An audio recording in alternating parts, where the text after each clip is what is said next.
I'd been doing stand-up for just over 2 years when when COVID hit. I started in December of 2018. Well, really, I started December of 2018. I started a little bit in 2017.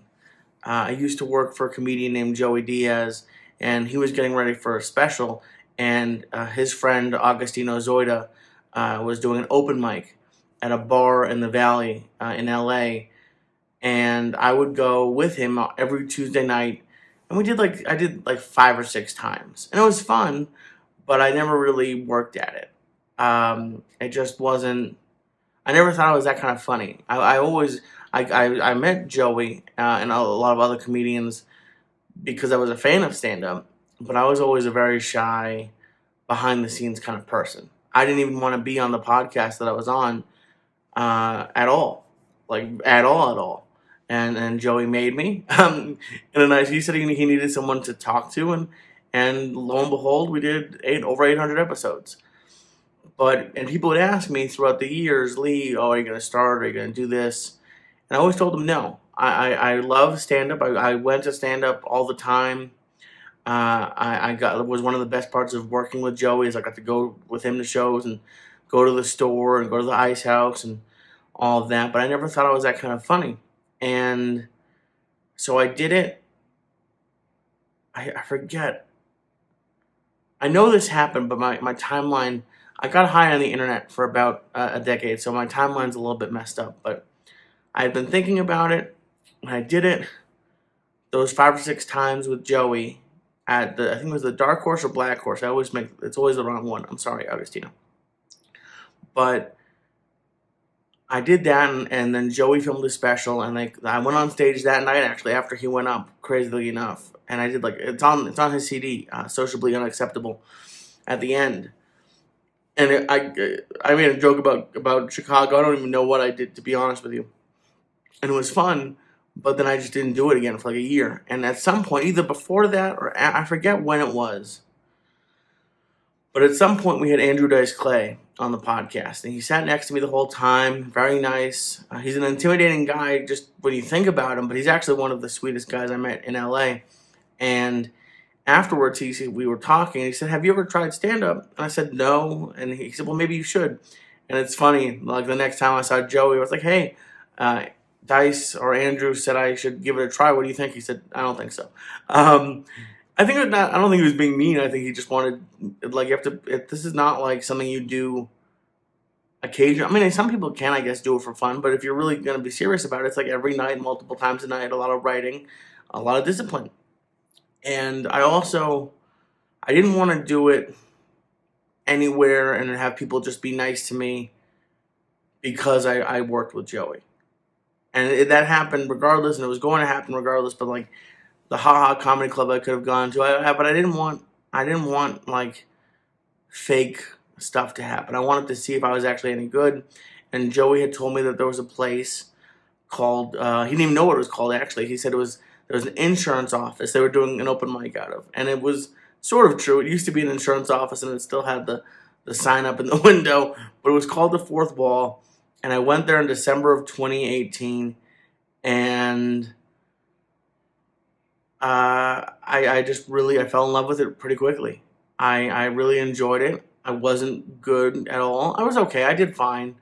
It's an open mic. I used to really be upset if I didn't do well, and I got some really good advice from a comedian named Johnny Roque, and he said like you can't worry about what you say at open mics. You have to just go and say what you want to say. And because for those of you who don't know or don't do comedy in LA, like if you do comedy somewhere else, there might be a crowd at the open mic. And in LA, it's homeless people and comics, and mostly in some homeless comics. Sorry, but I I really dove headfirst into it. I ended a relationship about like a 4.5 year relationship about a month or two into stand up, and I just went out every night. And to be fair, some of that was because the fourth wall was right next to a 7-Eleven, so I could get ice cream and candy. I don't know why I said like 7-Eleven. I said it weird. But I did it every night. and I loved it, and I got to do some really cool shows. I opened for Joey a few times. I opened for Steve Simone. I opened for Jerry Rocha. I did a whole bunch of shows all over. Sam Tripoli was probably one of the nicest people to me in comedy. Put me on shows that I had no business being on with Mike Tully and Mike Castlewood, and I fell in love with it. And then COVID happened, and to be honest, like there was a little bit of I wasn't going as hard as I needed to go. I had lost a little bit of the drive for it because it was the open mics are a grind in LA, and it's no excuse. I should have kept going as hard. And there's people now that I'm working full time during the day. I can't imagine what some of my friends used to do and like have a full 9 to 5 job and then do open mics. I didn't have that schedule at all, so it really blows my mind. But I told you all that to tell you that today, March 13th, May 13th of 2021. It's been over 14 months. I did 4 minutes with Sam in Appleton, Wisconsin in September. So I guess it hasn't been 14 months. Kind of. Since an open mic, because that was a show. So I'll say that. First open mic in 14 months. But I did 4 minutes with Sam. And I reached out. I'm in Denver. And I couldn't do it in Boston. It wasn't open. It's just opening up now. And I was in Florida for 2 months, and it was open, but I had to wait for my parents to get the vaccine. And to be honest, I was procrastinating a little bit. It's scary. I tweeted it this morning. I'm very nervous, and I haven't been nervous for an open mic in a long time. A lot of it's because I don't know people there, and I also have no idea what I'm going to do. Because usually, you don't do stuff that you know works at an open mic. You do stuff like that you're actually trying out and you're hoping might work. So I'm not really sure what I'm going to do. It's at a place called the Monkey Barrel. So that should be fun. I posted if you're an aspiring comic, they every city has a Facebook group for comedy. So I just posted in there. I have one tonight and maybe one tomorrow, but I wanted to just record this before, and this is my first open mic in 14 months. I'm trying to get back into it. So thank you for watching, and I love you guys. I'll see you soon.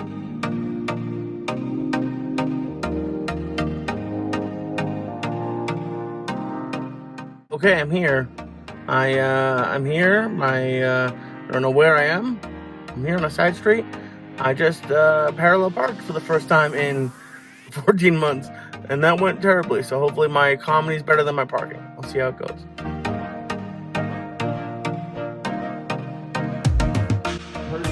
Okay, thank you. You guys have been great. Give it up for Garrett.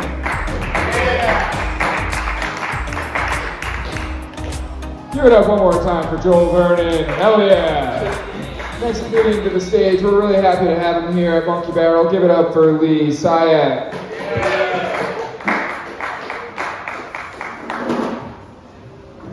Give it for Garrett and Joel and all the other comics. I'm visiting Colorado. I like it a lot. I smoked weed with a guy out of a corncob pipe, and now I'm sure I have COVID. But it's okay. Give him the money laughing, and then close the door laughing.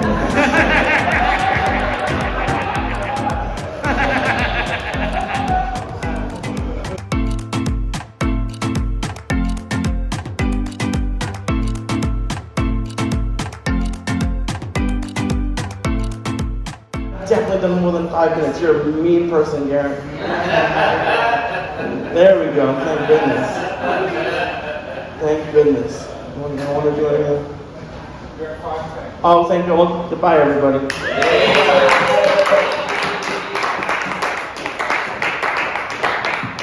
Give it up one more time for Lee Syatt. It's 11:30 o'clock at night. I haven't been out at 11:30 in a while. And to be honest, I took my jeans off before when I got back from the open mic, and I was like, shit, I gotta make this video. I'm glad I did. It was a fun night. long. I'm old. That pandemic, man. I haven't been out past like 10 p.m. for a long fucking time. It was fun. It was a good time. Thank you to everybody at Monkey Wrench, Monkey Barrel, the Monkey Barrel, Monkey Wrench. That's a good name for another bar. Thank you to everyone at the Monkey Barrel, Garrett, Joel, for having me come out. The open mic was fun. It's fun. I had a lot of fun. I met a lot of great people. I have to get back into like hanging out shape because I was an introvert before COVID, but now it's like I'm not used to being around that many people. I was there for like 3.5 hours. Yeah, 3.5 hours. But it was fun. It's tough, man, because a lot of comics get a lot of bad rap about being insensitive or the shit they say. And like tonight, I made friends with a black dude, a dude from Arkansas who had a cut off sleeves, and I smoked out of a corncob pipe. There were like 2 or 3 gay dudes. There were women. There were Asian. There was a Native American person. Like everybody's a comic, and the fact that like we all a Mexican dude, like the fact that we could all hang out and we all like got along.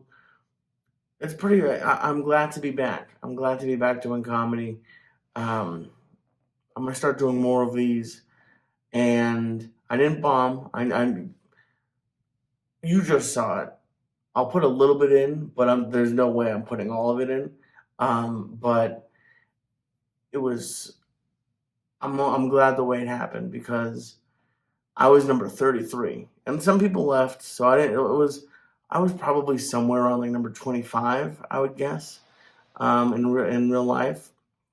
But like at the beginning, there was a real crowd there, which was cool. In Denver and LA, there's homeless people. The comedians and the crowd are like homeless at mics. Out here, it was mostly comics, but there was some real people there. And then by the time I got up, there was a couple real people, believe it or not. I think I'll leave that clip in. You know, I talked to them a little bit, but it was fun. I got the bug again. I should probably cut that out, but fuck it. It was great. I'm happy I did it. I was nervous as fuck. Oh, I was nervous this morning.